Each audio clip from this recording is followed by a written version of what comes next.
One. Buenos noches, amigos, and welcome to episode 25 of Not Another Sox podcast. I am Jack Webster here with Matt Galveo and Matt LeBeau, as always. Fellas, not the best week, but we're still going at it. Yeah, man. It was pretty pretty tough week here to be a Sox fan, especially this weekend. Dropping 2 or 3 from the Rays, but what are you gonna do, man? New week coming up, a big series, against the Blue Jays, and we got the Orioles later on in the week, I think. So, yeah, tough week for sure, but early season struggles. Hopefully we shake those off pretty soon. The House of Pain, Tropicana Field. Just something always fucking ridiculous happens in Tropicana Field, and it is just a nightmare place for the Red Sox to play, and they have to play there so many times over the next whatever, and with Wander Franco just absolutely punishing us in every orifice that exists. It's gonna be shitty for a long time playing in Trop, and something always ridiculous happens there, and we saw it pretty much all series. That's how it was. So yeah. So one just completely random thing I want to hate on the Trop for that does not get enough hate is obviously, they have the rings, they have the weird kind of cutouts in the outfield or whatever, but I hate that they don't have real bullpens, that they have to have them on the side. Like, the stadium is 25 years old. That's the entire age of the entire franchise. Yet somehow the Cubs are able to figure it out. The Red Sox are able to figure it out. But they somehow still haven't been able to. Yeah, there's really literally zero excuse for not having bullpens at this point. Yeah. None. No. Yeah. Just move the outfield. Like, it's not like there's any fans out there anyways. Yes. I feel like they should just have the bullpens like in the same in the tanks where the Rays are. They should just have the bullpen in there. Throw bullpen, warm up in the tank with the Rays. Add an extra little spice. Jack likes to add a little spice to the show sometimes. Add a little spice to the Trop. Maybe make the road team. Warm up in the Ray tank. So I think that's something they should do to spice things up at the Trop. Maybe get more crowd. People would probably want to go there. Yeah, I agree. Speaking of trying to eliminate tanks as much as possible, how is Travis Shaw still on the Boston Red Sox? Yeah, my dude froze. He hasn't moved for 40 minutes. Jesus Christ. I don't think I've seen somebody who's not been able to play baseball like as much as me. Like, I feel like I'm out there whenever I see Travis Shaw, even though I'm Christian Arroyo. I think you pretty much are. No, dude, that's the thing. Like, it's fine. He has a roster spot, whatever. Like, I like Travis Shaw as a guy. One thing that fucking bugged the shit out of me though was he tried to bunt for a base hit. The man is in worse shape than me. Dude, and he's trying to bunt for a base hit. Am I the only one that saw this? Because I feel like he's gotten a lot thicker since the last time he's been in Boston. Oh, no, he's a thick boy. When he went to Milwaukee, I feel like he must have just crushed Miller Lights and just added on a few LBs because this guy, he came back to Boston, what was it, last season, and I was like, damn, that boy is thick, man. Let me tell you. He's a thick boy, and he's like laying one down. And it was a good bunt. It was a good bunt. And I'm like, but it doesn't matter how good the bunt is because no matter how good it is, you're not beating it out. He's got to be pushing like 260. Oh, absolutely. Yeah, I don't know how the Brewers were playing him at second base. It literally would have just looked like a guy out of the stands that they were like, this is an emergency situation where we're going to send you to a one-day paid training to whatever. And just go out there, do your best, have some fun. That's kind of how I feel like Travis Shaw was on the Brewers. And, it's kind of living like maybe a Make-A-Wish type of situation. Yeah, for the Red Sox. It was drunk Bob Uecker, which is actually just Bob Uecker. and he just picked him out of the crowd. And he was like, you're playing second. And that's how Travis Shaw actually got the job. We can confirm that from a source. I think that's how like most people get their jobs nowadays. Yes. That's how all Gen Z gets their jobs, actually. Yeah.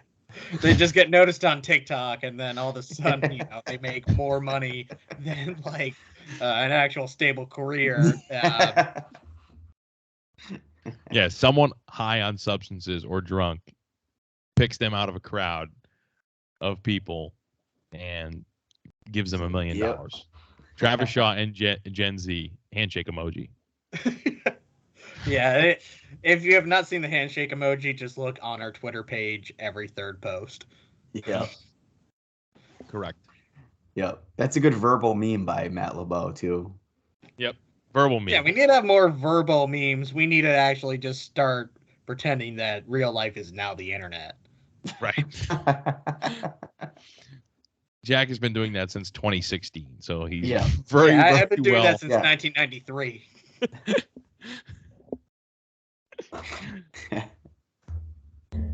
Oh man.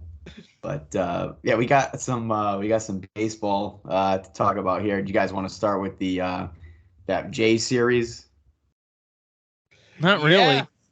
Yeah. Do we really want to like? No. Yeah, I mean, I guess we should. We're a Red Sox podcast, so like the Red Sox were playing, but do we really want to talk about it? Yeah, that sucked. That sucked. Dicks.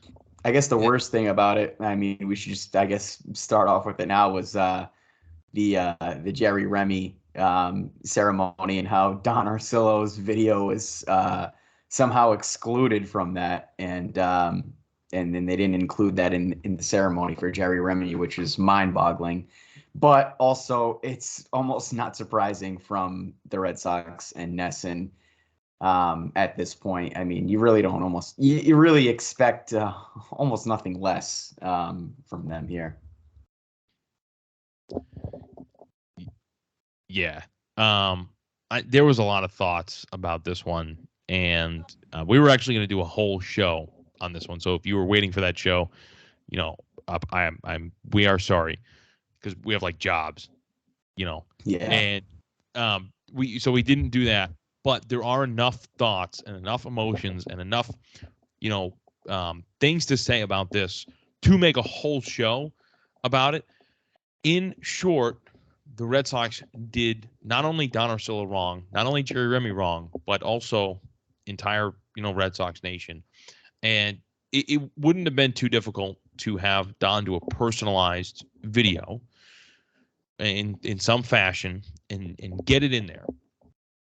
You do that because you don't have Jerry Remy and his career, his stature without Don Orsillo. You just don't.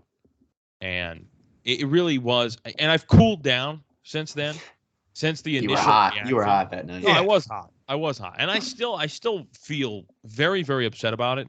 But I'm not as like there was so much anger. It was like your blood boiled at that time when you found out about it. But now it's not as boiling. It's more of just like, is this how the organization is going to be run? Like, is this how the things are going to work? Because it's disappointing. We pump a lot of energy, time, money, things into this organization.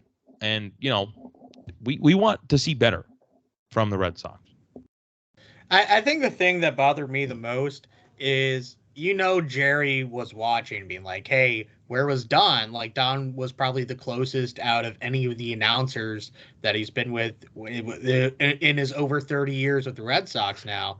Honestly, it was still a very good ceremony. I mean, you had all the sideline reporters there. You had, a lot of people that worked with him throughout the years and everything. Former teammates. Don Orsillo admission was, very loud in its silence in a type of way where everybody was kind of at least expecting a little something, and it was kind of like one last puzzle piece in that ceremony that would have just made it absolutely perfect. And it's a shame that it didn't end up happening like that. Yeah, I mean, and that's a big that's a big hole. I mean, we don't have a guy like Don Orsillo. And I don't, like, everybody must have seen, he did tweet later on that night that, um, the Red Sox had offered to, have him, do a video, record a video, because obviously he wasn't going to be able to be there because, he's got the job with the Padres. And then he was supposed to submit a video to the Red Sox, which he did. And then they, I guess, said that, they weren't able to include the video in the ceremony, which was very disappointing. Yeah. And Let me go ahead and read off the actual Don Orsillo yeah. tweet and what he's going to say.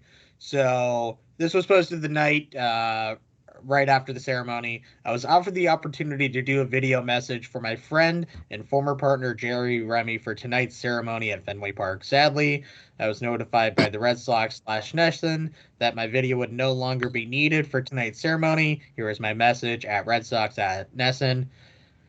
Jerry, the Boston Don Orsillo working tonight in San Diego. I would like to say thank you for the Red Sox I would like to say thank you to the Red Sox for the opportunity to talk about my friend. Jerry, I miss you every day. I miss your friendship, your daily text, but mostly your laugh. Without you, Rem, I am no longer in the major leagues today. We worked together for 15 years, and for the last 13 years, you battled. I never thought you would lose. The strongest person I have ever known. Thank you to the Fenway faithful and Red Sox Nation. I promise you, Jerry knew how much you loved him, and it kept him fighting until the very end. I would like to thank the Red Sox players for wearing the Remy 2 patch this year. It is so very worthy. To Phoebe and the Remy family, I love you all and share your great pain. Jerry, thank you is not enough for everything that you have done for me in my life or my career. I love you, Rem. So very, sweet message from Don Orsillo that I think really would have resonated at Fenway Park if it was played and on TV across the nation as well. Absolutely. And honestly, that is 100% from the heart. And that is exactly what, like, the ceremony was great. And I don't want to take away from that because they found a lot of Remy's past colleagues. And I really feel bad for Sean McDonough because he actually worked with Remy for a very, very long time. And his words were fantastic. He even choked up at the end. And it was great. I love Sean McDonough. I think he's a fantastic announcer. I think he's a really funny guy, really good guy. And like, I feel like he got kind of the raw end of the stick because everyone only remembered the fact that Don was not included. But at the end of the day, that is what mattered so much to Jerry Remy. I mean, they became brothers in a sense that, like, and Sean McDonough said it in his speech, like, the relationship that you had with Jerry Remy was real. It was real. It wasn't just some guy you tuned into every summer night. It was a real relationship. And same thing with Don and Jerry. Like, that was a real relationship that we saw unfolding, a real friendship that we saw develop that turned into them, like, being best friends and like brothers practically. So the Red Sox failed to understand that and incorporate Don Orsillo into the ceremony in any way they could. You had to put him in any way possible, any means necessary. You had to do it, and they failed miserably. And I think even worse after that was a lot of the Red Sox personnel, how they reacted to Don Orsillo not being there, almost acting like they were the ones that were victimized by Don Orsillo not flying 6 hours each way while he's in the middle of his own career in San Diego. For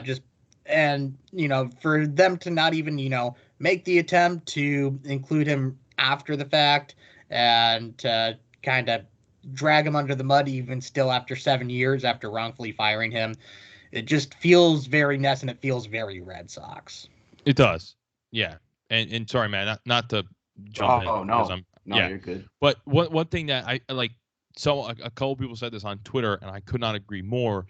All it boils down to is NESN understands that they made a mistake by getting rid of Don Orsillo, and the fans just constantly pepper them with like just tweets and messages and just a barrage of sentiment saying that like Orsillo is obviously the preferred choice over Dave O'Brien, and they know that, and they just want him, in my opinion, to just like go away.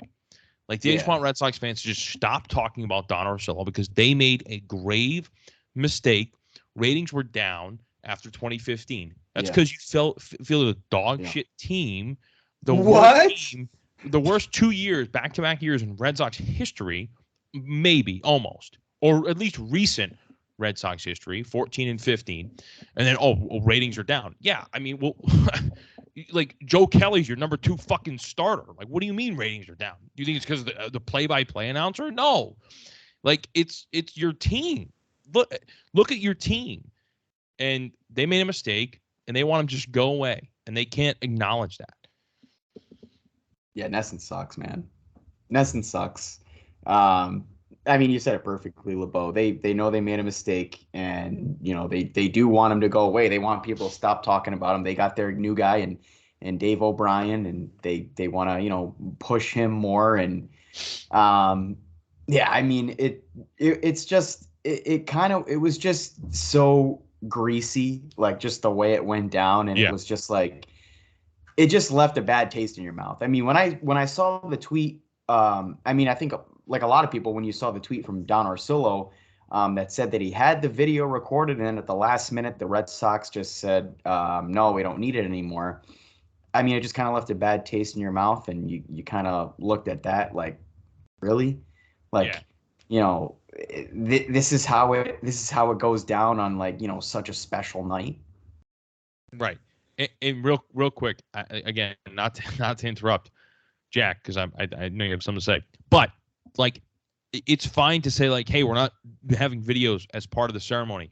It's fine to say that to literally any other one of Jerry Remy's colleagues in the history of his NESN career, but not Don Orsillo. If he can't make it, then you make an exception and say, okay, we're not doing any video tributes, but we're going to do Don's, because that was that was his most important colleague in his career. So it just so many issues. No, I mean, I don't understand, how something like that can slip through the rocks through so many different levels.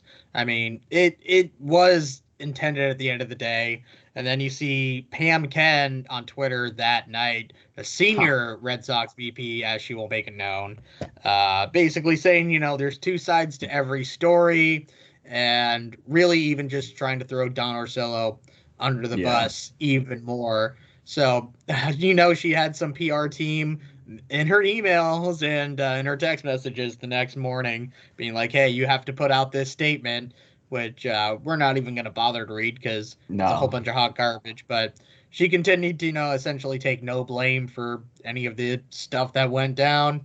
And it just really, I think, left a lot of sour taste in a lot of people's mouths because of how much Don Orsillo was loved. And one other thing I want to point out is also how much Don Orsillo fucking hates NESN. He doesn't hate the Red Sox. He hates NESN. And whenever like there's a tweet shitting on Dave O'Brien or NESN or anything else, he's gonna like it, and he knows that he's a lot of people's top interactions on Twitter, so it's gonna show up as Don Orsillo like this tweet of like, fuck Dave O'Brien, why did NESN ever let you go?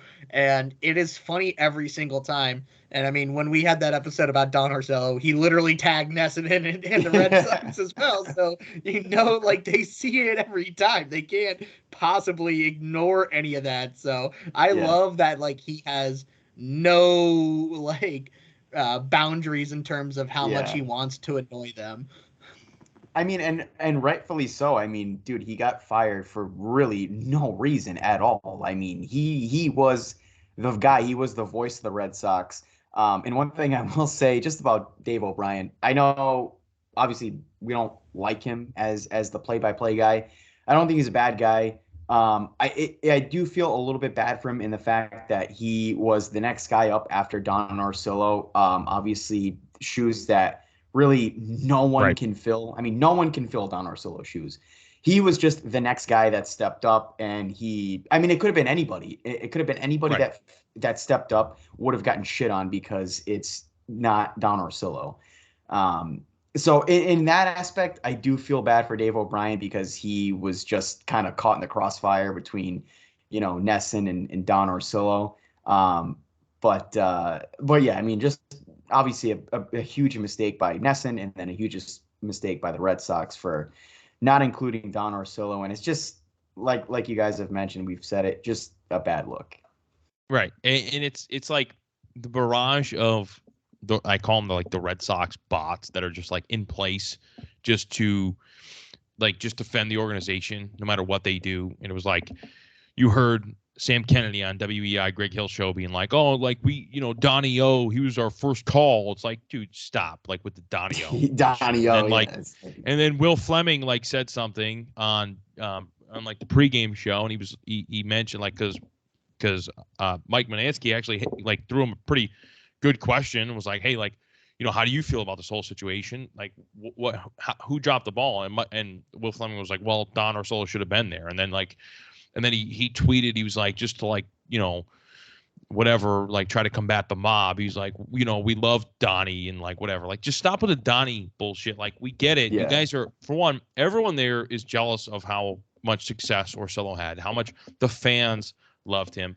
And one thing that is bothering me a lot is right, we're fans, and we now have a bigger voice than we've ever had with platforms like this, with guys like Jared Carrabis, Steve Peralt, who broke through into respectable media within the Red Sox, actually having a relationship with the organization and being able to be the voice of the fans.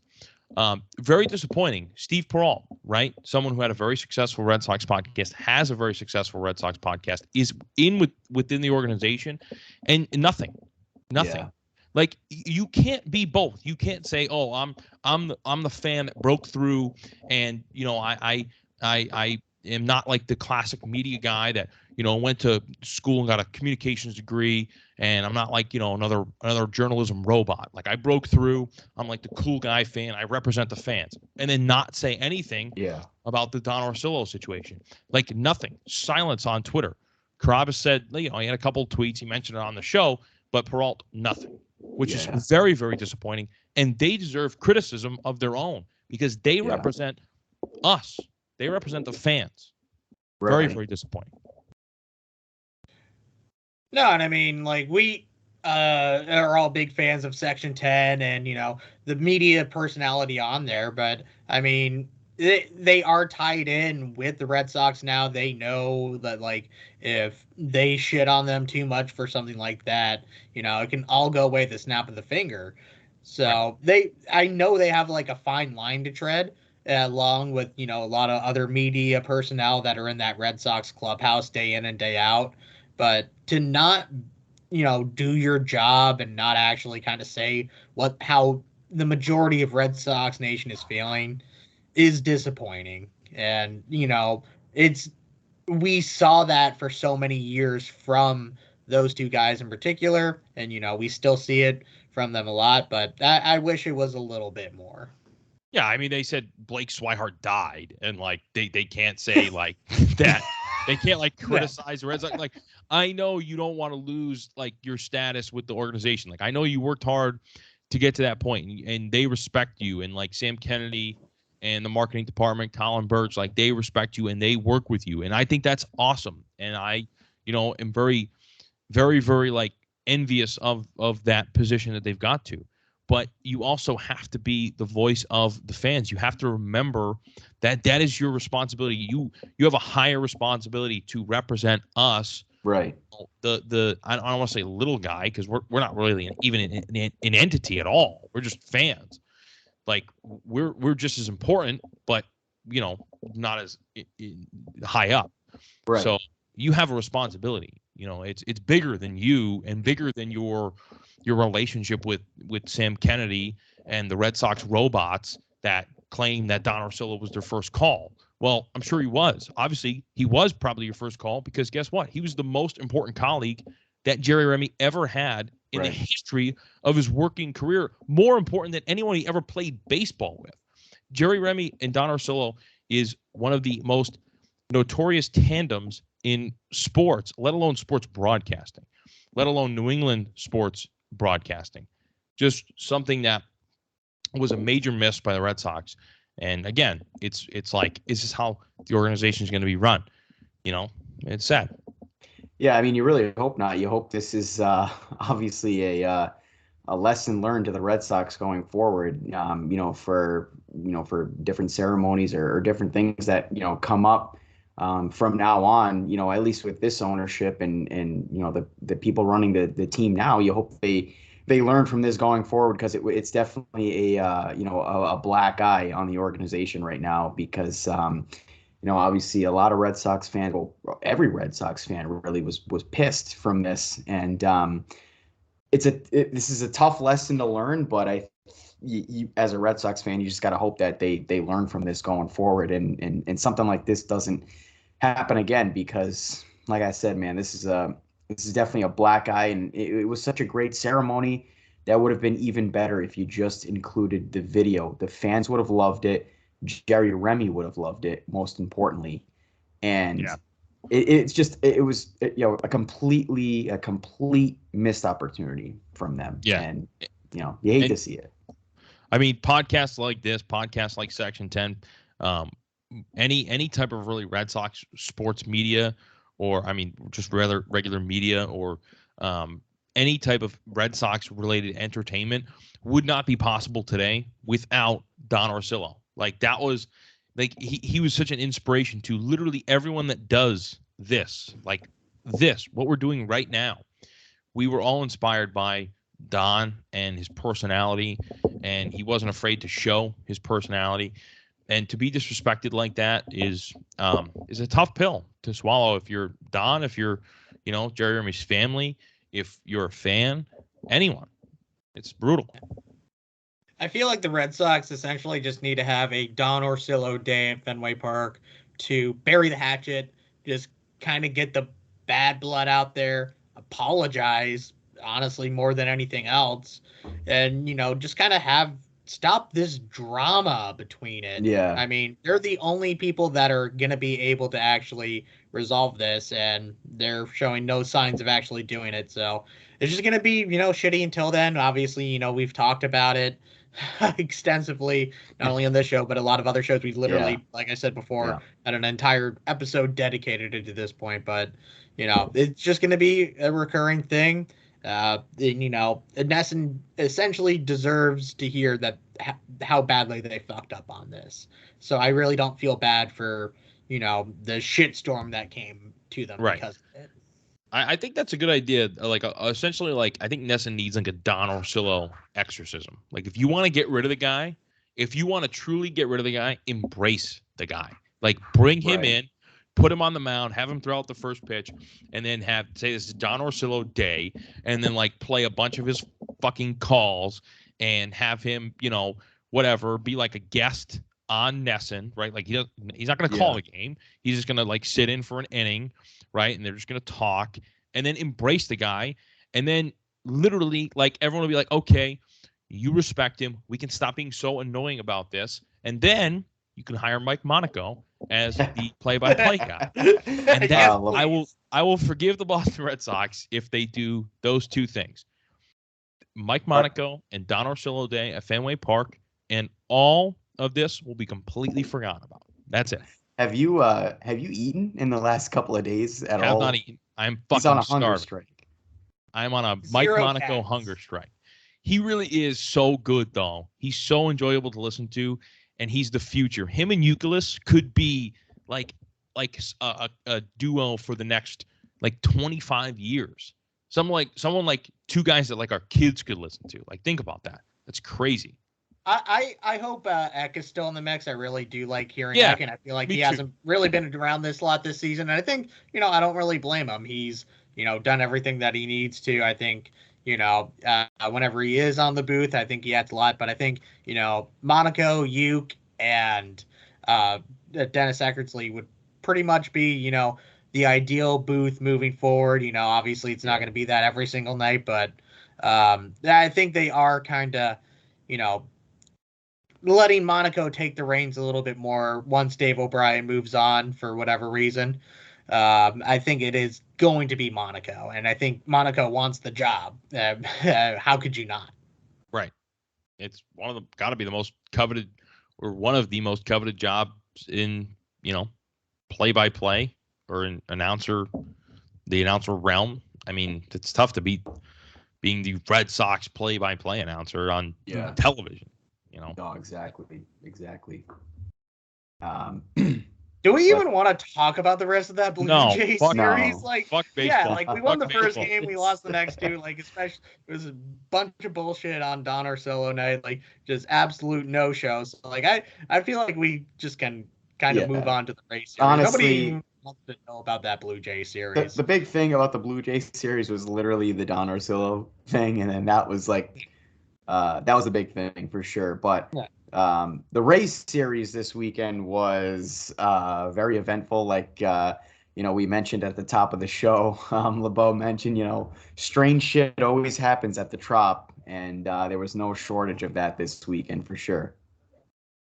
The House of fucking Pain. It's just unbelievable. It never ends. It never ends. I remember last year. This was like one of the first times. Like my girlfriend's mom. She's a big sports fan.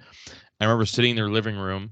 It's like one of the first games I watched with them, and I was just like, watch, something ridiculous is gonna happen. Like Nick Pivetta was pitching a gem. He was pitching an absolute gem. And I was like, just watch, something ridiculous is going to happen. I've seen this movie a million times. And sure enough, I don't remember exactly what happened, but I'm pretty sure they lost on like a pass ball that game. Does anyone remember that game? Nick Pivetta. Yeah, I think it was 0-0 with Matt Barnes on the mound. Matt Barnes was on the mound. Yes. Nick Pivetta pitched his balls off, and it was 0-0. And I was like, just watch. Something ridiculous is going to happen. I've seen this movie a million times. She was like, wow, how did you know? I was like, what do you mean, how did I know? Have you seen the Red Sox play at Tropicana Field? They get fucked every time by something ridiculous. Oh, man. Yeah. And even that first game in the series, I mean, he scored early. It was 4-1. The Rays started inching closer and closer. And it really kind of felt like, the wheels were going to fall off at the end there. And I mean, they ended up, being able to hold on to that 4-3 win. But even then, it didn't feel like, the most confident win that you're going to have this season. Yeah. I feel bad for Robles and Whitlock because Robles, I know he gave up the Kiermaier bomb, but it was one mistake. And I mean, he pitched well. Like he's been pitching really, really well. So, I mean, that sucked. Obviously, Garrett Whitlock deserved better. I mean, that's just obvious. He's gonna he's gonna deserve to be in the rotation at some point after that performance. Yeah, I mean, he has to be. He has to be at some point down the line. I don't know if it's gonna be now is the time. But I mean, I guess four scoreless. I mean, God. Yeah. One hit.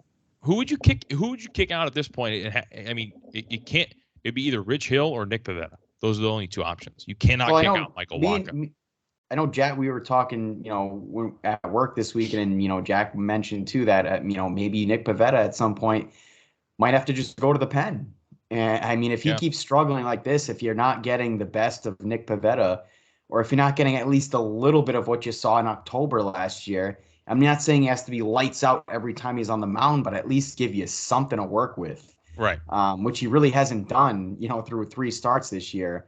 Maybe you look at him. I mean, he right now, it might end up being Pivetta. Yeah, it's either him or Hill, and Hill pitched well today. So, I mean, I think he earned a couple more chances at least, but I mean, you cannot. Michael Wacha going into the season would have been the easy choice, but he has been like one of the best pitchers in the American League so far. Right. So, yeah. I mean, I've been very pleasantly surprised by Michael Wacha. I didn't really. I kind of expected him to be the Garrett Richards of 2022, but he has not been that. He's been very dependable for us. But right now, I kind of feel like with our rotation, we have 3, 4 guys that are limited at 80 pitches or even below that, with Hill, Waka, Hauk, and even more so for Garrett Whitlock. So it's kind of, find when you start eliminating that, like, starting pitcher going into the 5th or 6th inning, and you really have to extend that bullpen.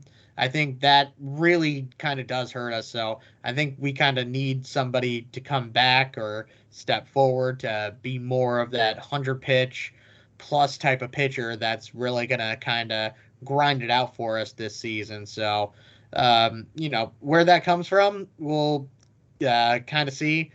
But right now, I feel like, that is hurting us.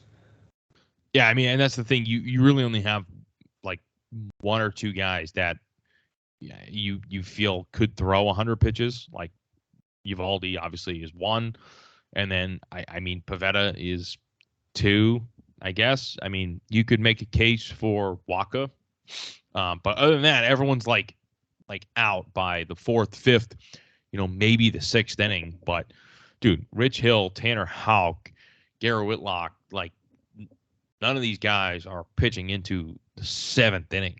Like this is not going to happen. Like the 6th is like long for them. Yeah, exactly. I mean, you're gonna and like you said, you're gonna need guys to go a little bit longer for sure going forward. I mean, especially in the dog days of the season, you're not gonna. I mean, these guys can't go 4 or 5 innings and then you got to yank them. They're gonna have to I don't go, know how you can do it. 6, 7. They're gonna have to go long. Yeah. During games. I mean, you can't have guys going only 4 or 5. I mean, that's just not gonna work. Especially later on in the season when you're in a playoff race or, you're playing, a bunch of division games and that you need to win. You're going to need, length from your starters for sure.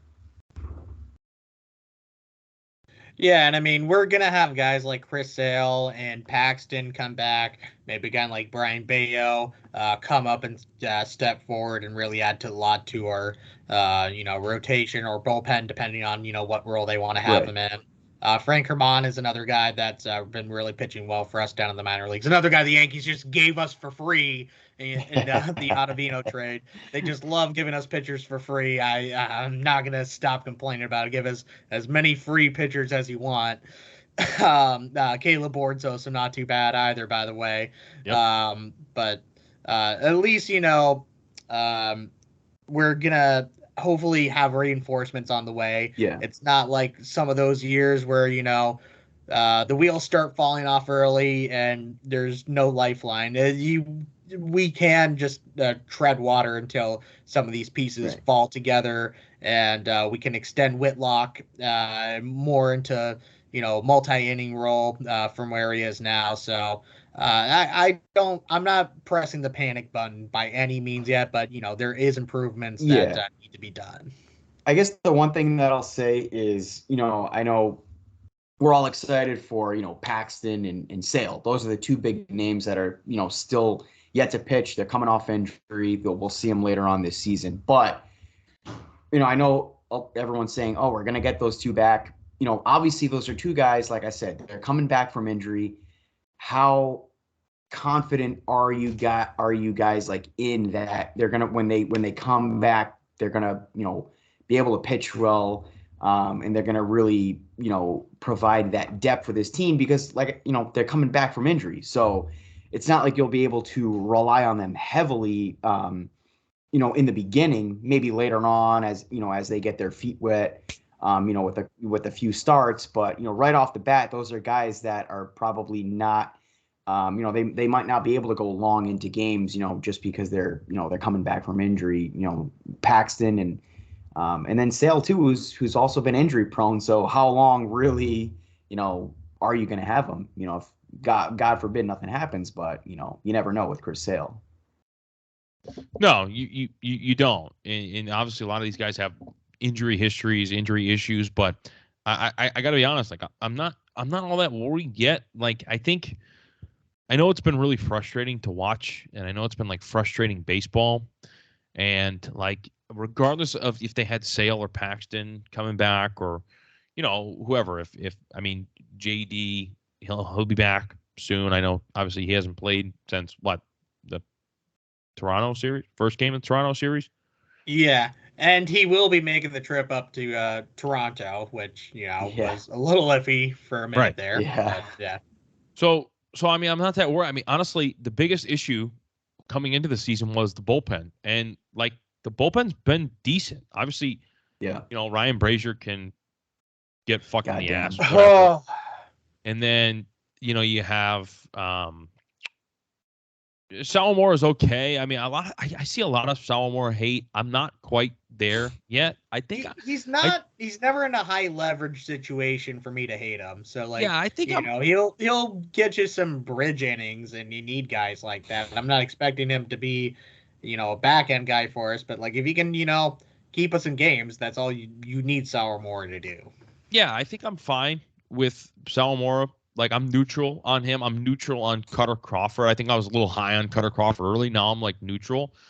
Like I think maybe like Big Fudge, Ryan Brazier, like that demographic. Maybe that's like the very very like low end of the bullpen. But dude, Captain Phillips has been great. He has been Marcel good. Robles, Yeah. has been fantastic. Obviously, we know Garrett Whitlock. I wouldn't say if like you fully characterize him as a bullpen pitcher at this point because he did make a start.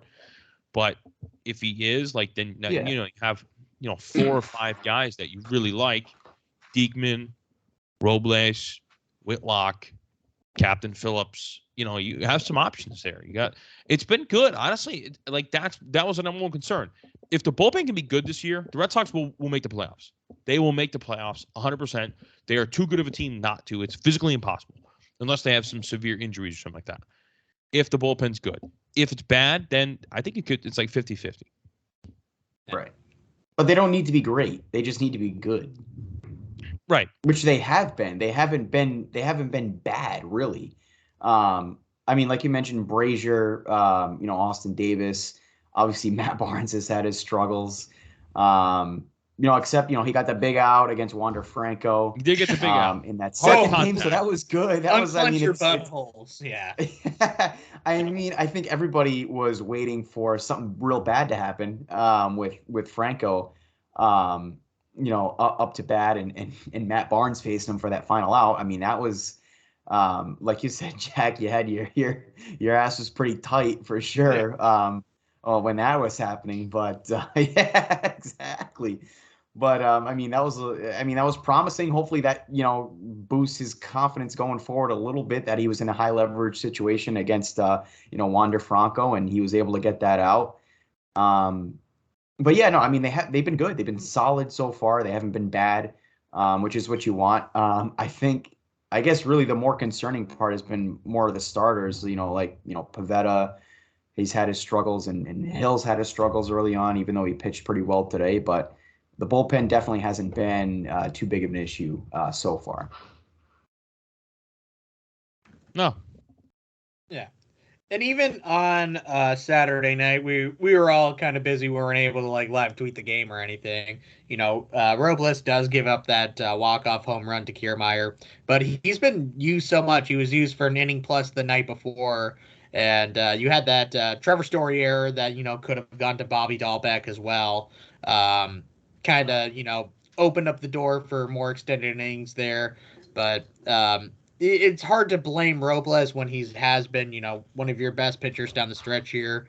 And, the bullpen, like we've been saying, has been all around pretty good. And, if, down the line, like a guy like Pivetta or Houck or even, Waka maybe needs to pitch out of the bullpen late September, early October, late October, hopefully. They're still able to do that. So there's flexibility. I like the depth, even, though it's been tested a little bit earlier on this year. But that's one thing, I think a lot of fans have been complaining about that I don't really find justified. No, not at this point. I mean, down the line, if now you have, Robles consistently being untrustworthy, and then you have like Diekman being untrustworthy. Now you got like 2 guys that you hung your hat on early in the season who obviously don't have it. and you need to go out and find a replacement. But that certainly is not the case, and it doesn't look like it's going to be the case. Both of these guys not only have had good results on paper, but they look like they're throwing very, very well. So I expect that to continue. I mean, I don't see any reason. I mean, the only thing I could see maybe changing is like Matt Barnes could reemerge. Yeah. Like, dude, last year he was throwing 98, and he came out of the bullpen after the bases were loaded the first game, and he was throwing 92, and it was like maybe he's just lost it. He just like he could just be lost. He just could have lost it. Like I don't understand exactly what happened to Matt Barnes. Could be mental, could be physical, but he's certainly not a closer at this point. He just doesn't have the stuff to be an actual closer. But last year he certainly did. It wasn't like it wasn't luck. It wasn't just a couple of good bounces, and it wasn't just like a hot streak. It was he had the stuff. He was legit. He was good. He was good. I don't even think Matt Barnes would be able to tell you what happened, to be completely honest. I mean, it's just one of those things. Sometimes, it's either mechanical, maybe it's mental. I honestly think it's more just something that might have even happened to him after he had COVID for a bit, but he just does not look the same. No, he does not look the same. He does not look the same. But again, that the bullpen's been a positive. It's been mostly it's come down to the offense stringing together a full game, like a full good game. Like they've had, they've hit early, maybe jumped out to a 2-0 lead, maybe got a few runs early in the game, and then went completely cold. Or it's been like, maybe they've made a little run toward the end. And they had that game against the what was it, the Twins, when they won I think it was an 8-1 final.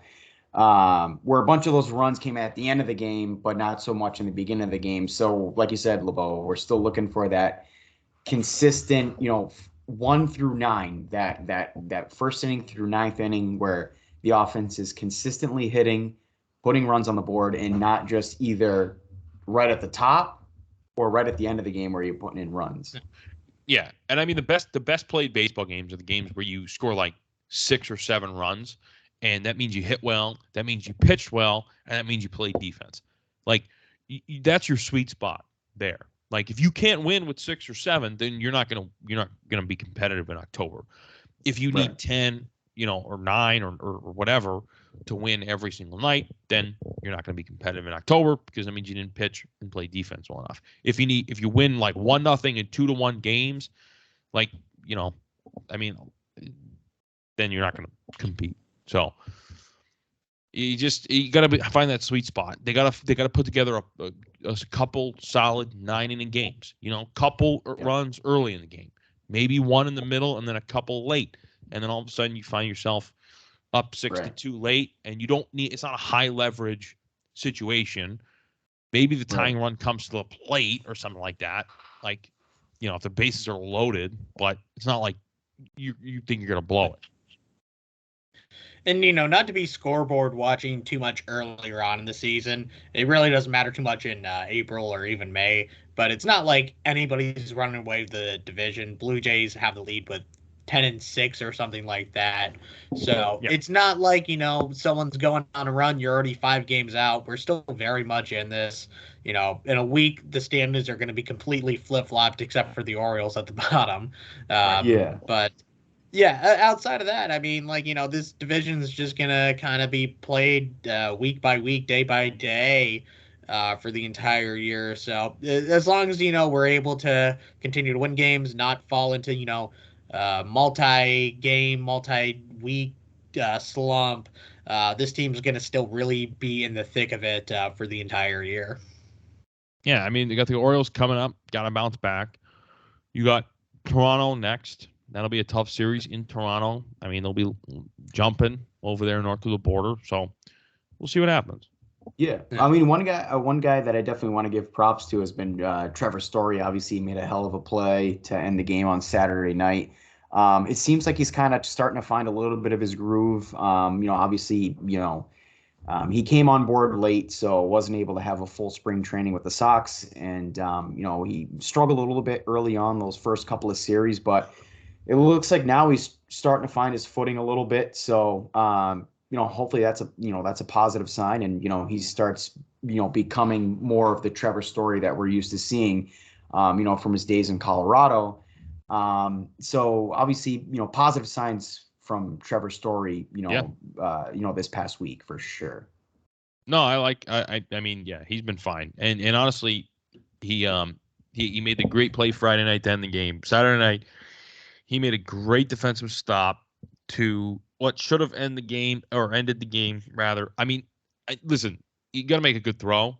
And I know always the blame goes to the guy throwing the baseball, but Bobby Dahlbeck was on the complete opposite side of the bag.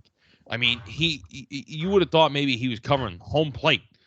I mean, the first thing they teach you is, for one, stand in the middle of the bag and then step toward the baseball. He was covering the inside of the bag, and of course, a throw that's up the line, you're never going to be able to reach and get that.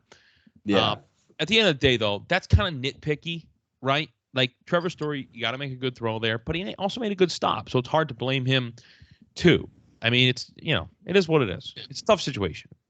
Yeah, no, I mean, Trevor Story is finally, kind of really showing his excellence at second base. Now, I think we've seen, a really a big improvement over what we've seen over the last few years. But I Yeah. think, even with a few more weeks, we're really going to see him steady out a little bit more. You see the athleticism 100% out there, and it's going to play excellent. He might even be a Gold Glove candidate, if not win it by the end of the year. And I think the only thing that's really missing for him at this point is that first Red Sox home run. Maybe some home cooking, or maybe at Camden Yards or even in the Toronto Center. Just get that first one out of the way, and just start raking after that. That's right. I mean, yeah, if the season ended today, which it doesn't, so take this with a grain of salt. But I think he'd be like a 1 or 2 guy for second base Gold Glove. Like, he's been really good there, and he obviously, this is his first year playing that position, so give him a lot of props. Him and Bogarts look like an awesome up the middle. That's a great tandem. Yeah, let's make it last for a while, and also keep that guy at third base too. Yeah. Yeah. Good. Doesn't look good. That's a whole nother podcast. Hey, I think we could spend a whole nother hour just talking about that. We already spent most of the show talking about Don Orsillo. We don't need to bring up the Red Sox also shortcomings for Devers and Bogey. While we still have an entire season to worry about here. Yeah. Sure. I guess one thing that we. Sorry. Yeah, go ahead, man. No, go ahead. No. Shut up. Okay. I'll shut up now. I guess one thing that we wanted to talk about, obviously, that happened yesterday within the division is we always have to touch upon these guys. They're the one team where you look at and it's like, when your parents used to say, don't be like that guy. They were talking about the Yankees. Yep. These rats are at it again. We've seen it before. We saw it last year with the Verdugo incident. We're seeing it again with the Guardians yesterday. I mean, these guys just don't stop at all. They do not stop throwing literal trash onto the field at Yankee Stadium. Scumbags. Yeah, and real quick, I love hooliganism more than anyone. Like, you love mucking it up more than just as much as the next guy. You're a rapscallion. I love it. I absolutely love it. I love making, maybe like away fans feel really uncomfortable sometimes, especially like all right, if it's a regular season game, like just let them enjoy the, like they came, whatever, far away, let them enjoy their time. I'm not going to chirp someone except that fucking douchebag that was wearing a Yankees hat. Yeah, I was going to say the Musina. That kid can fucking jump on the tracks of the green line. But like, other than that, like, I love that. I appreciate that. But this is just way too far and not necessary whatsoever. And obviously, I don't know the whole story. I don't know the whole context. But, dude, like, give me a break. You're gonna, like, it's a game in April. Okay, you hit a walk-off double against Cleveland in April, and you're going to respond by throwing stuff at a player. Like, that's insane to me. Insane. Yeah, so apparently what happened was, Quan was injured somewhat for the game time double from IFK, or however the fuck you say his name. I'm not even going to bother. Um, and then after that, Yankees fans were cheering. So Miles Straw, was just like, "Hey, go fuck yourselves, climbing the wall like Spider-Man over there." I love that. I love that move. Yeah, that was absolutely fantastic scene. Like, you could put it in the fucking Louvre, but after that, the fans just started throwing, their $15 Bud Lights onto the field and other trash. And honestly, like, if I'm a Yankees fan, I'm completely embarrassed by this. Like, it's just, you wish you could say it's the first time that happened. It is not. It even happened during the '04 ALCS. But to have it during an April game against Cleveland is just a really bad sign of how the rest of the year is going to go. Yeah, and like, you're going to sit here and tell me, like, you look at that crowd and tell me that Red Sox fans are the racist ones. Like, I guarantee you the amount of, like, racist taunts that have been thrown around in those bleachers over the years at Yankee Stadium is just it's probably not even measurable with any sort of scale or counting device whatsoever, calculator, any of it. And, like, I understand, Red Sox fans, I'm sure there's been some incidences and I'm sure it's been legitimate. But dude, like, I see Yankee fans in, like, the mentions being like, "Oh, well, Red Sox fans are racist." Like, dude, you're gonna sit there and tell me, like, they're not being racist? Like, really? Yeah, clean your own closet first. Yeah, for real. Like, just because Red Sox fans aren't throwing stuff, like, doesn't mean, like, oh, well, yeah, Red Sox fans don't throw stuff, but they're racist. Yeah. Like, dude, you're throwing stuff and you're racist. Like, give me a fucking break. Yeah, I mean, they asked Miles Straw. He had some comments to say after the game, calling Yankee fans classless, and then he said they are the quote worst fan base on the planet. Which is that true? Wrong. I didn't even see that. Is that he said that? Yeah, he said it, and he's absolutely correct for saying it. And he is right, and that's absolutely correct. But wow, that's ballsy. Like, you never see a guy say, especially against the Yankees. I mean, the Yankees, the Yankees are the Yankees. You never really see some, players really call out, a fan base like Yankee fan bases, saying that, they are classless and the worst fan base on the planet. And honestly, like, you never know where your career is going to take you. So, like, you're like, that's bold to just completely burn that bridge. At the same time, though, like, his chances of down the line at some point being picked up by the Red Sox increased by like 100%. And like the Blue Jays, like the Red Sox. It's Cleveland too, so it's like they're not going to hold on to this guy forever. Right. Like, as soon as he is almost hitting free agency, they're going to trade him, and the Red Sox could use an outfielder at some point. Right. And, like, his chances of going to the Red Sox, like, increased massively. I think he's on Heim's radar right now for sure. He is. That's awesome. I have no idea what his actual numbers are, but I want him so badly. No, I just say I'm sure he's fine. Yeah. He's got to be fine, but I mean, I think any Red Sox fan wants a guy like that, like Miles Straw, where you just completely call out the Yankee fans and just call them basically trash. They are. They are trash. They are, right. That they are. And even like John Sterling, like, those aren't Yankees fans. Those are hooligans. They are literally Yankees fans. They're wearing Yankees caps, cheering against the other team. These are your fans. I will, like, unfortunately, we have to accept, like, the shitty Red Sox fans too, but you have to accept the shitty fans that you have. They're just because they're throwing trash on the field doesn't mean they're Yankee fans. These are literal Yankees fans. They bought tickets to the game and are cheering for the Yankees. They're fans of the team. John, do you see that jersey and the gold chain poking out of it? That is a Yankee fan. Yeah, do you see that white beater? You see those new City Connect jerseys. Yeah. That is a Yankee fan. Yeah, So yeah, trash just fan base, trash organization. just to answer your question, Jack, Miles Straw currently has a 296 batting average, 370 slugging, 767 OPS through 14 games. So that's what he's doing right now. Yeah, I'll give him $1 billion. Not my money. Throw the bag at him. Yeah. But I guess just to wrap things up now, we got a big, obviously a big series against, the Blue Jays in Toronto. We will have JD Martinez, like we mentioned, so he's obviously able to cross the border.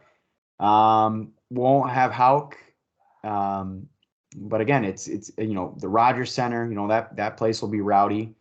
Red Sox, Blue Jays this week. So that'll be a great series for sure. And a big series too. So, And another thing, obviously, like if with the chance of getting stuck in Canada, like if you're not 100% healthy, then there's no sense in making the trip, because why risk going there if you're not like completely healthy? So that JD going must mean he's 100% healthy, because why would you risk getting stuck there for like 10, what is it, like how long, if you test positive, how long do you have to stay there? Like what, like 10 days or something like that?